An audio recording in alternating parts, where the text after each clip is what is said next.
Heart of Scales by Lord Plagueis 777. Chapter 17. Honest. Spike made through the dance floor area of the main room with great difficulty, dodging all the kicks and bucking that came with a crowd of ponies dancing. He also had to avoid a few conversations that might keep him too long. Ponies urging him to dance, trying to cut employment deals with him on the spot. It didn't make it any easier to reach the end of the room where he could sit down in seclusion with a drink and enjoy the music and atmosphere with the load off his hooves, which was what he had been planning to do with Applejack when they first decided on the plan at the cooking center. That was one of the few things Spike had in mind when he emerged from the crowd to find himself in front of the punch bowl. From there the sitting area was visible nearby. One of the most memorable things that had happened to him today was what Applejack did at the factory just before they parted ways, before he met Rainbow Dash, before he made that confession to her that would ultimately send the whole day spiraling into this fiasco. It was as he stood in surprise, or rather shock, that he almost considered the possibility that Applejack had some feelings for him. A kiss on the cheek, it sure wasn't the first time receiving one. It wasn't his fault for comparing. How could he not with his past experiences? But sadly enough, he remembered Applejack's kiss on the cheek to be nothing more than that, just a kiss, regardless of how much more sensitive he was to contact as a pony. There really wasn't a high that came with it. There was no feeling of numbness or warmness or electricity that he had come to expect from such a thing. Perhaps he just hadn't been looking for one. What did it really matter? It wasn't even that big of a kiss. It was considerable small, wasn't it? Why was it such a big deal? Why was it even worth comparing? Wouldn't that be unfair? Spike looked into the punch bowl with a look of disdain. It was a delicious and attractive pink color that had dried out his throat before he had the time to reach for a cup, which he did. As he scooped the liquid with a ladle, a subtle feeling of discomfort came over him. He watched the stream of drink spill into his cup. Pouring punch, even for himself, was something he no longer enjoyed doing. The sting of past humiliation echoed even louder as he was deep in his thoughts. He imagined his head in the glass as it filled, sinking to the bottom, heavy with concern. Hastily throwing the ladle back in the bowl, he looked toward the seating area for a good spot to settle down and search for Applejack, whom he had started to doubt had remained at the party until his late arrival. Just as he had chosen a nice spot to relax, he saw the other Apple family sister break free of the crowd and take the seat that he had decided to take. It wasn't Applejack, but surely it was the next best thing. It was the first time Spike had seen her since she disappeared from his sight at the bridge leading into the town the late morning earlier today. Spike's first thoughts were marching right over, lifting her in the air and shaking her until the world's pieces were back in their place from where she had taken them. Two things stopped him. One, that would make a scene in the party, leading to curiosity from the other ponies. Goodness knows what he doesn't need any pony else hearing about him and Applejack, which could possibly spawn a crowd of advocates with fantasies of him and Applejack in that sort of relationship. He'd take Applebloom alone over that any day. 2. He wondered what it could be for some pony to go this far to make so much trouble for him and Applejack. She was the only one who had seen both sides of this story. Maybe not the only one, but certain the one who understands it the best. She just doesn't stop. Even though Applejack had practically asked him to excuse her sister and forget all the trouble she had caused for him, she knew her sister had said that. It would be enough for him to just give up and not go any further before he damaged something. But Applebloom was still smiling. Spike saw her with Scootaloo sit at the table. Sweetie Belle was the last to escape the crowd and join her friends at the table. Spike wasn't sure to be initiated or confused. Why was Applebloom smiling after her plan had failed? Was it nothing to her that he had just went through the day worrying about his friendship with Applejack? Was it nothing to her to cause this much trouble and go another minute without remorse for her actions? At least be discomforted as he was that things could still go horribly wrong for all of them. Now he was here to pick up the pieces. Applebloom was to sit at the party and enjoy the night as the episode she had started came to an end without her. It was his problem now, only his, and that made him all the more disappointed in her. Before the Cutie Mark Crusaders could make any small talk at their table, Spike advanced. Applebloom was the first to see him coming, waving to him as her smile intensified. The other two noticed her attention shift elsewhere and sought to find the cause, their eyes eventually landing on Spike as he approached. They quickly retreated, leaving their captain to fend for herself. Applebloom did not budge. Her smile would have intimidated any other pony, although she was just a filly. The smugness was overwhelming. What would scolding do to her now? What point would it be to get angry at her? It would only make her smile brighter. There was nothing he could get from her, he thought. The thing he needed at this point was to speak with Applejack. He had thought the trouble between them was over with their previous conversation, leaving them with the party to work out the remainder of any awkward feelings. That was until Applebloom restarted the fire with one last try at Applejack's patience. Was it over for her now? Was she now free to move on to another victim? Perhaps she'll try him a second time? He wouldn't be surprised if she didn't even give him the time of night to explain himself. Spike sat down across from Applebloom, oddly calm. Words he could not form into an acceptable sentence were sent to his eyes to become a cold, burning glare that he directed at her. "Why, after Applejack and I had it all worked out," Spike finally spoke after a moment, "why in the world did you feel the need to make things worse? We agreed to put it behind us, that it was all just you toying with us." "I wasn't toying with you," Applebloom replied rather simply. "And I'm a bit disappointed that you actually agreed to forget everything I did for you two today. I was serious the whole way. I never toyed with you at all. That was just the both of you putting up resistance. Because neither of us want what you want. Did you mean it, when you were speaking with Rainbow Dash, that you've liked my sister for a long time?" Embarrassed didn't hit Spike as he had expected from hearing her say this. He knew at the time it wasn't his mind that answered Rainbow Dash's demand for a reply, it was his heart. What he truly felt at the time, regardless of what he wanted to believe or not. Whatever darkness it would lead him into, nothing would ever be over as long as he remained loyal and true to his heart, and that was much better off than his heart having never existed. It had been just that. Whatever darkness, worry, fear, desperation. Did that confession still stand? Yes, Spike would say. However, things were different now. There were things he had to do regardless of what he would want to do. No longer did Ruby allow him to see the world as a place where he could do as he wished without the chains of his past. No longer could he fulfill his selfish desires. Applejack was no longer an option, as the day had proven to him. This was no longer about his heart. It was about repair what he had damaged. There was no more need to chase. "It doesn't matter what I feel," Spike gave her an answer. "It's never mattered. It's nothing worth making any moves on. Applejack wanted to forget. She didn't want any of it. She doesn't want it that way." "So it's true?"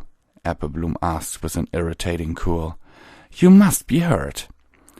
"You have some nerve," Spike growled, getting out of his seat to give her that good shaking. Applebloom slipped away from the table and began to head toward the stairs. An impatient Spike immediately chased after her. They had to go through the dancing crowd once again, but this proved to be a short trip, for Spike's desire to catch Applebloom gave him a boost. Applebloom waited at the foot of the stairs for him to emerge from the crowd, but he had emerged sooner than she expected, which startled her. Applebloom gave a quick glance up the stairs. Spike assumed that Applejack had been in the upper libraries all this time, a place closed off to the main party. Without a second to spare, he went for the stairs, but was blocked by Applebloom. Before he could tell her to get out of the way, she pulled him down to her level so they were eye to eye, and covered his mouth, a gesture that told him that it would be best not to make any noise. "I need you to know something." Applebloom had sincerity in her eyes. "Everything's riding on you doing this one thing correctly." Spike nodded in reply, his mouth still covered. "Tell Applejack how you feel." Spike shook his head with narrowed eyes. "I finally got you to admit that you like my sister." Applebloom whispered once more with increased intensity. "You're going to be honest with her." Spike shook his head once more and pushed her away to elaborate. "We're going to do what she wants me to do. I'm going to tell her what she wants to hear. We're going to put things back the way they were before you had to open your mouth that one last time. Tomorrow it's going to be like all of this never happened. I'm not going to let you convince me to make some stupid confession while you stand there and watch me make a fool of myself." "You will be a fool if you don't," Applebloom whispered through gritted teeth. "No," Spike whispered back. "I have come too far for you to ruin it all because you're too scared." "Never." Spike reaffirmed himself, speaking slowly to make sure she got the idea. "Fine." Applebloom grimaced. "You tell her what you're going to tell her. You do that, Ruby." Applebloom blocked his way for just a little longer, hoping that he would change his mind if she gave him enough time. That was not the case, however.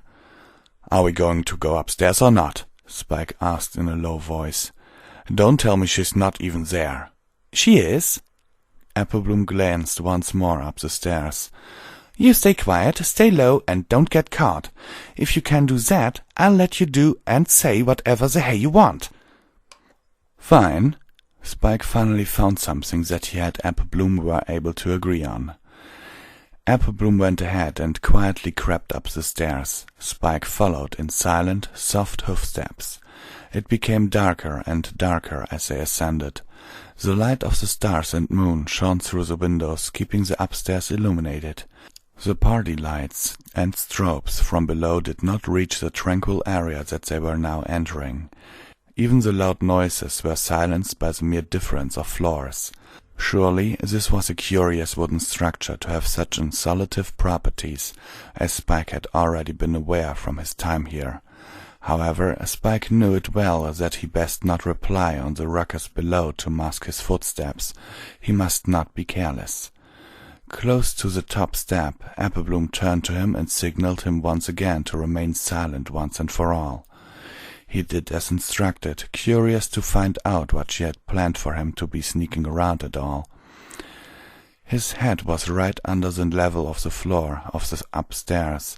He was careful not to accidentally protrude his ears above the floor level and in turn be detected. He could hear fine with his ears folded, just enough to be hidden. He was well concealed on the stairs. Applebloom pointed to her own ears, giving him some kind of signal. He thought his ears were still sticking out, but he realized that she was telling him to listen in.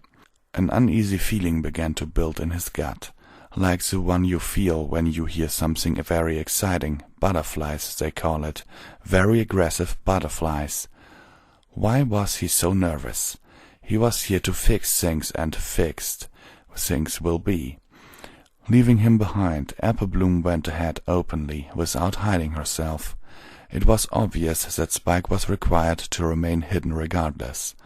There was something Applebloom was about to do, and she wanted Spike to hear. It was all up to Spike's ears now. He could not follow Applebloom with his eyes anymore without being caught.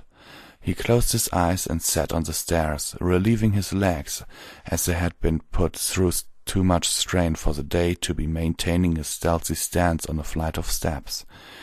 He was almost laying down on the stairs at this point, reassuring himself that today's troubles were nearly at its end, and he was to enjoy a nice day off with Applejack on the farm tomorrow. His only cares were Rarity's upcoming fashion show and revealing himself, and he carried a small amount of optimism for even those things. He took a deep and silent breath as he began to hear voices. "Won't you come downstairs?" Applebloom spoke first to some pony Spike could only guess in the room with her. "You'll miss the party." Spike held his breath, waiting for the other pony to speak. His anticipation went unfulfilled. There was no reply, not yet. He wanted to at least hear her voice, just to be sure if it was really her that was in the room. "Too tired, huh?" Applebloom continued. "I saw Twilight not too long ago. She finally came. I guess you don't have to go out of your way to meet her at the party. This is her home, after all." There was a long moment of silence. Whatever Applebloom was planning, it was taking a long time to happen. "Look, about earlier. You gave me no choice. I thought you were supposed to be the most honest of all the ponies." "Sometimes," Applejack finally said in a quiet voice. "You have to say things that aren't what you want to say, but you say them because it's what's best for every pony. You put yourself aside and do it for others. That can be one of the most honest things. You understand, don't you?" "Not completely." Applebloom sounded as if she was trying to make sense of it, but let it go. There were more important things to discuss. "I hope you were being honest to me. When I say honest, I hope you really meant it literally." "What do I have to satisfy you, Applebloom? Didn't you already get what you wanted out of me? There's nothing more I can do for you. There aren't any other ways that I can get you to believe what you've already heard from me." "I believed you, Applejack. Sorry for the doubt. I knew you were telling the truth, just that it was almost too good to be true." Something inside Spike gave him a slight unsettling feeling. It drove him to slowly inch down the stairs, to return to the festive noise and commotion below where none of this really mattered, where he was originally supposed to meet Applejack and act like nothing had happened. He didn't have to listen to any of this if he didn't want to. He was here at Applebloom's request. He didn't have to do anything she said. He could do what he had been planning all along, forget about everything. It wasn't too late. They could continue being friends, or else what? He didn't know anymore. Just like how he didn't know if it was best to leave or not. Maybe it was him, not know for his reason to say. Stay to find out once and for all what was going on in Applejack's mind, why Applebloom had been so set on all of this. "Never mind telling me," Applebloom said. "What are you going to tell him?" "It's already been talked about. I've already settled things with him." "But what about you? You're not—" "What about me? I'm just happy that nothing horrible happened. Besides, it's not going to work, not with me, and I'm not being modest. I've felt it before as we spoke to each other. Best that I don't start expecting anything to happen. I've already seen that it wasn't anything to begin with." "Not you too, Applejack." Applebloom sounded crestfallen. "Please, you need to have courage. You asked me what more you could do for me, and that's to tell him what you really feel. What you told me. Not for any pony else, but yourself. Be honest with him." "I don't want to," Applejack replied in a flat tone. "You don't want because you're scared." Applebloom sounded backed into a corner. Neither side was working as she had wanted them to do. "He's scared too, and you don't be honest. You two are going to meet and agree with each other not to do anything, lie to each other because you're both scared." "What do you know about how Ruby feels? What do you know about how I feel?" "I know!" Applebloom yelled in desperation. "I've been at it since he came to the farm. I did all the work that you were supposed to do, sis, and you can't even trust me on this one thing. I know that Ruby liked you for a while. I know that he won't say anything to you. For some stupid reason, he's too scared to make a move. And I know that you're the same. So I know exactly how you feel. I know you're just scared, so stop telling me that you're doing this all for the good of every pony else, when all you're doing is lying to yourself and Ruby, so you can run away and save face. I'm right. I'm the only one who's been right all this time. Not you, not Ruby, me. So just admit it and stop being such a coward." Spike began to feel that this was getting out of hand. Never mind leaving, that was no longer an option. Then what could he do? Walk in on them and pretend he had just arrived and didn't hear anything the two were discussing? Maybe then Applejack would settle down. Perhaps she might finally give up. But why? Why was he considering stopping it before anything else happened? Before he heard anything else? "What in the world do you want from me? What can I do to get you off my back?" Applejack's calm demeanor had been broken. If there was any time that what she was saying was believable, it was now. Such emotion could not have been acted. Like Applebloom, Applejack as well sounded as if she was backed into a corner. Spike knew in his gut exactly where things were going. "Tell Ruby the truth. Be honest with him. That's all I want. That's all you have to do." "Fine," Applejack finally yelled. "I'll tell him everything, that I've been a coward all along, that I've been horrified at the possibility of him having different feelings than mine, that I've been trying to convince myself that I'd be happy being just friends, trying to convince myself that I'd be happy even if he left, that I'd be happy seeing him with somebody else, that I'd be happy if he was happy. All that was just being me lying to myself, that I was scared of being honest more than I liked him. Isn't that what you asked me to do, Applebloom? I love you, Ruby, but just in case, please don't crush my pathetic heart. Please stay my friend, and stay on the farm with my pitiful me. I beg you." Spike had already left the cover of the stairs, intending to blurt out some typical interruption like, "What's all the yelling about, guys?" like some clueless idiot, pretending not to have heard anything crucial. However, Applejack's confession was more than he had ever expected. He had messed up, pretending to have walked in. The lines he should have gotten out before Applejack had even reached the middle of her confession had caught in his throat. He was way past his timing and was now standing right in the open, utterly speechless, shining in the moonlight coming through the window. The scene that he could only have imagined earlier was now before him. Applejack stood in front of Applebloom by the window, standing between the two. Her head was on the floor and back turned towards him, not appearing to have even noticed him yet. Applebloom stared at him as if she had finally shown him what she wanted him to see, or in this case hear. It was now his move. What she had said before, as they made their venture up the stairs, repeated in his head. "You tell her what you're going to tell her. You do that, Ruby." Applejack turned around. She would be looking right at him had her eyes not been closed. "I'll tell him that I love him, and then what, Applebloom?" Applejack sighed. Spike could see glitters of her tears welling in the corners of her eyes. "Ask him yourself." Applebloom stormed out of the room, more relieved than happy to have finally gotten her to say it out loud. She went down the stairs as swift as a squirrel and was gone. Applejack had opened her eyes, which were now wide and glistened with moisture, staring into Ruby's own eyes, which were just as wide. You love me?" Spike stammered, in total shock of what he had just heard Applejack say. This was beyond his comprehension. Applejack covered her face, not wanting Ruby to see her in this state. She tried to clean away her tears, but it didn't do much good. They replaced themselves like tissue from a box. In the end, she stopped trying to wipe and simply hid her face. If there was anything more than tears to her crying, there was no way for Spike to know. She remained completely silent.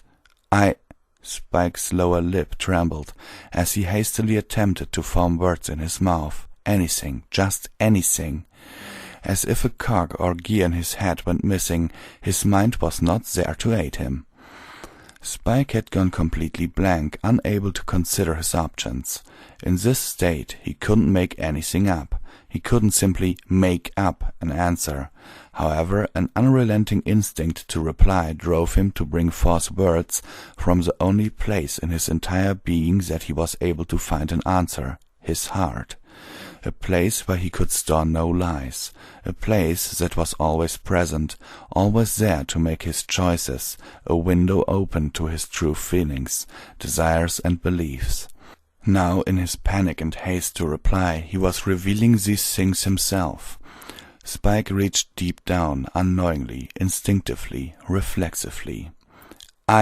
Spike started again, but this time an answer was making way from his chest through his throat, leaving a horrible feeling in its wake, before he even knew what was about to pass his lips.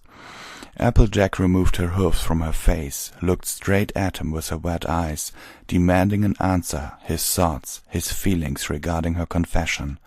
Awaiting his answer as a child would a punishment.